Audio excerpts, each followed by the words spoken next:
Hello everyone, আসসালামু আলাইকুম। কেমন আছেন সবাই? আশা করছি ভালো আছেন। তো আবারও ফিরে আসলাম আপনাদের মাঝে কয়েকদিন গ্যাপের পর।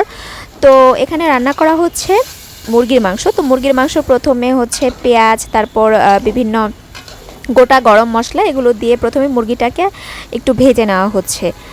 তো ভাজাভাজি হয়ে গেলে এখানে নতুন আলু কেটে নেওয়া হয়েছে, নতুন আলুটা দিয়ে দেওয়া হচ্ছে। নতুন আলু দিয়ে মুরগির মাংসটা রান্না করা হচ্ছে।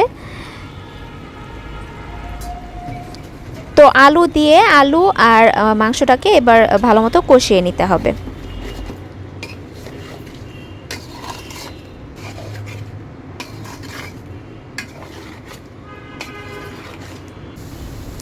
তো এবার দিয়ে দেওয়া হলো শুকনো মরিচ বাটা, একটু সুন্দর ফ্লেভারের জন্য, কারণ শুকনো মরিচ বাটাটা দিলে এটা খেতেও টেস্ট হয় আর ফ্লেভারটাও কিন্তু অন্যরকম অনেক সুন্দর একটা ফ্লেভার আসে।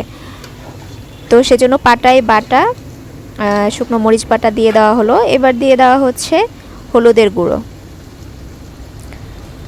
তো দিয়ে সব কিছুকে আবারও ভালোভাবে একটু নেড়ে চেড়ে কষিয়ে নেওয়া হবে।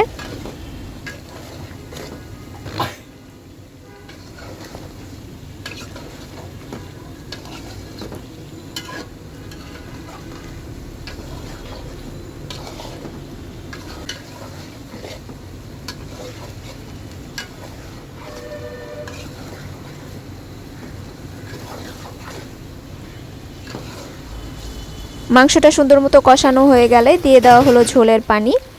তো ঝোলের পানি দিয়ে দেওয়ার পরে এটা আস্তে আস্তে ফুটে তো তরকারিটা রান্না হয়ে যাবে। আর খুব সুন্দর একটা ফ্লেভার বের হয়েছে যেহেতু এখানে শুকনো মরিচ বাটা ব্যবহার করা হয়েছে।